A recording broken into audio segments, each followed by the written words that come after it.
Hello guys. So আজকে basically আমার এক ফ্রেন্ড রৌনক ভট্টাচার্য।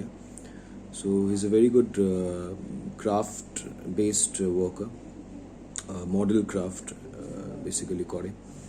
তো রিসেন্টলি একটা শর্ট ফিল্ম করেছে সেই যে দেখা নামে। সো ওটার রিভিউ এর জন্য এই ভিডিও করা। প্রথমে কিছু কথা বলে রাখতে চাই, সেটা হচ্ছে যে ক্রাফটের যে বিষয়টা,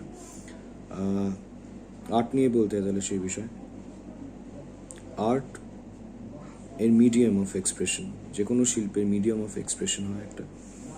যেরকম গানের ক্ষেত্রে তার বেসিক মোড অফ এক্সপ্রেশন হচ্ছে তার সাত সুর, গল্পের ক্ষেত্রে বা যে কোনো রকমের লেখনের ক্ষেত্রে তার শব্দ চয়ন বা তার কনস্ট্রাকশন। ঠিক সেরকমভাবে ক্রাফট বেসড কোনো বা মডেল বেসড কোনো medium of expression of art, সেটা ফিল্মে হতে পারে, ফিচারে বা শর্ট, যে কোনো মিডিয়ামে হতে পারে, সেইখানে বা জাস্ট একটা এমনি স্ট্যাচুও হতে পারে। সেখানে পুরো জিনিসটা ডিপেন্ড করে আছে যে প্রত্যেকটা স্ট্রাকচার কতটা এক্সপ্রেসিভ হচ্ছে। শুধুমাত্র ওয়ান গোতে পুরো জিনিসটার এক্সপ্রেশনটা যেরকম ম্যাটার করছে, যে কারণে ঠিক একটা সাজানো গোছানো বাড়ির মধ্যে আমি কত ভালো ভালো জিনিস নিয়ে আসছি, সেটার পরেও একটা জিনিস ম্যাটার করে যে আমি জিনিসগুলো কোথায় রাখছি। ঠিক যে কারণে ফিল্ম বানানো অব্দি জিনিসটা শেষ হয় না, তারপরে ডিপেন্ড করে পুরো জিনিসটা এডিটিংয়ের উপরে। ঠিক সেরকমভাবে ও যে শর্ট ফিল্মটা বানিয়েছে এবং এরকম ধরনের কাজে আমার শুধু গল্প, কন্টেন্ট, তার প্রেজেন্টেশনের থেকে, মানে আমি যেটাকে ফিল্মে এডিটিং বলছি, তার থেকে অনেক বেশি ভাইটাল হচ্ছে এখানে আমাকে এক্সপ্রেশনের উপরে অনেক বেশি নজর দিতে হচ্ছে। এক্সপ্রেশন ইন দ্য সেন্স, আমি প্রত্যেকটা মডেলকে, প্রত্যেকটা ক্রাফটকে কীরকম রূপ দিচ্ছি।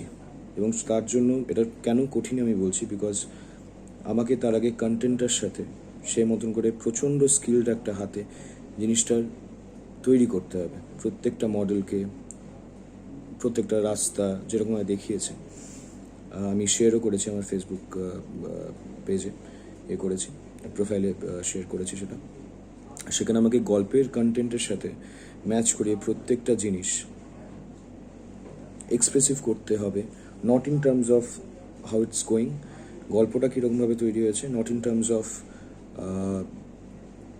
কীরকম ভাবে জিনিসটা এক্সপ্রেসড হয়েছে, এলিমেন্টেশনটা কীরকম ধরনের, বাট ইন্ডিভিজুয়াল মডেলগুলো কীরকমভাবে এক্সপ্রেসড হয়েছে, তাদের এক্সপ্রেশনস, তাদের জামা কাপড়, তার রং, lighting.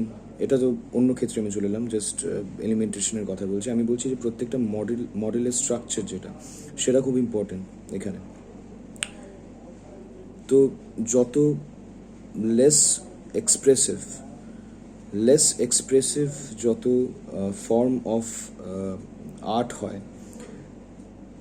in terms of less expressive in terms of the visualization, যেরকম কবিতা যে মেন কারণে এখন লোকে কম পড়ে, সেটা হচ্ছে যে আমি একটা জিনিস লিখলাম কিন্তু সেটা দেখাচ্ছি না। সো যাদের কল্পনা শক্তি সেরকম গাঢ় নয়, তারা অবভিয়াসলি জিনিসটার মাথা মুন্ডু সেরকমভাবে 19-20 হতে পারে অনেকে, হ্যাঁ আমি সবাইকে নিয়ে বলছি না, বাট 80% মানুষেরই সেটা দেখতে অসুবিধা হবে। যেটা তুমি দেখাচ্ছ সেটা প্রপারলি তাদের মাথায় এক্সপ্রেসড হবে না, বা তাদের মাথায় সেটা কনভেড হবে না। ঠিক একই সমস্যা, ঠিক যে কারণে আজকাল কবিতা পড়া কমে গেছে।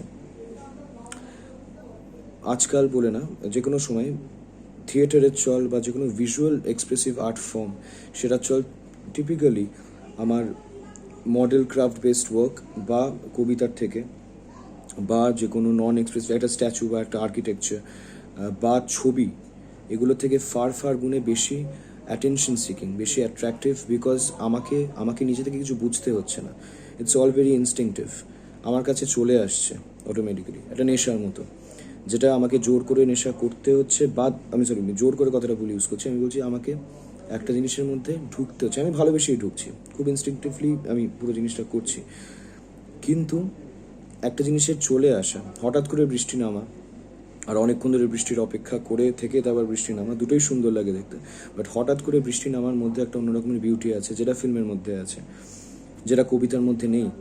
আমি জানি আমি একটা জিনিস পড়বো তবে আসবে, হঠাৎ করে একটা জিনিস দেখে সেটাকে বোঝানো হচ্ছে আমাকে, ঠিক এক্স্যাক্টলি যেভাবে তার মেকার সেটাকে বানিয়েছে সেই রকমভাবে জিনিসটাকে বোঝানো হচ্ছে, সেটার একটা একটা আলাদা সৌন্দর্য আছে, যেরকম হঠাৎ করে বৃষ্টি নেমে যাওয়ার মধ্যে একটা আলাদা সৌন্দর্য আছে। এবং আমি জানি যে বৃষ্টিটা আবার নামবে, আমি যখন কবিতাটা পড়বো তারপরে নামবে, সেটার এই প্রিপারেশনটা একটা অন্যরকমের সৌন্দর্য আছে। রৌনকের কাজের ক্ষেত্রে আমি বলবো যে এই যে মোড অফ ওর এক্সপ্রেশন যেটা, হ্যাঁ, পুরো জিনিসটা ক্রাফটের উপরে বেস করে, মডেল বেস করে যে জিনিসটা ও করেছে, এখানে সব থেকে ইম্পর্টেন্ট, সব থেকে কঠিন যে পোর্শনটা আমার মনে হয়েছে সেটা হচ্ছে যে প্রত্যেকটা মডেলকে প্রত্যেকটা চরিত্রকে সেই শেপে আনা। কন্টেন্ট একটা অন্য ইস্যু, কন্টেন্টের দিক থেকে সেটা একটা অন্য স্ট্রাগল, সেটা এক্সপ্রেস করাটা একটা অন্য ফর্ম অফ এক্সপ্রেশন, একটা অন্য স্কিল ডিমান্ড করে।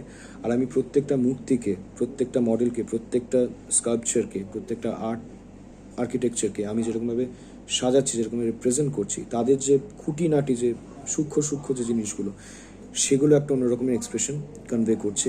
সেই জিনিসটা একটা অন্য পার্ট অফ অ্যাক্ট, সেই জিনিসটাকে গড়ে তোলা, এটা পুরোপুরি স্কিলের উপরে, মানে হাতের কাজ, হস্তশিল্প, ক্রাফটম্যান শিপ, পুরো জিনিসটার উপর ডিপেন্ড করে আছে।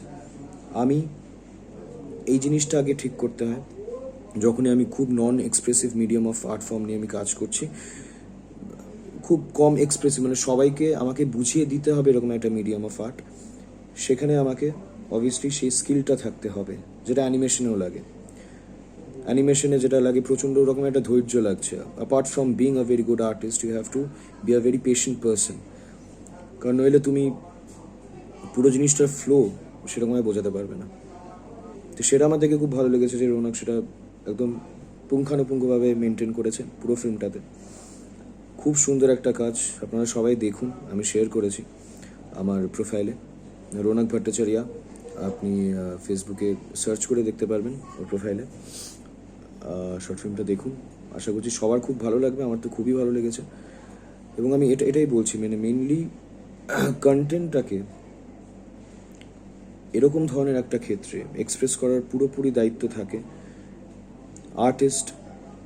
is not only directing the content, is not only directing the flow, but he's creating the mode of expression on a very basic level. আমি যখন অ্যাক্টরদের নিয়ে কাজ করছি ফিল্মে, সো অবভিয়াসলি আমার তাদের চেহারাটাকে আমি খুব একটা পাল্টাতে পারবো না। আমি যদি বড় ফিচারের কথা বলি তাহলে সেটা অন্য বিষয়, বাট তারা একটা জিনিস অলরেডি হয়ে এসছে আমার কাছে, বাট এখানে আমি নিজের হাতে তৈরি করছি জিনিসটাকে, in link with the content, in link with the emotion of the content, in link with the flow of the content. কাজে সেক্ষেত্রে সেটা বিশাল বড় একটা ক্রেডেন্সিয়ালিটি ডিমান্ড করে মেকারের কাছ থেকে। এবং এটা দেখে আমার খুব ভালো লাগলো যে এত ইমোশনাল একটা টেল এত সুন্দরভাবে, এত একটা আদর্শ নিয়ে ছেলেটা বানিয়েছে, খুব সুন্দর লেগেছে কাজ।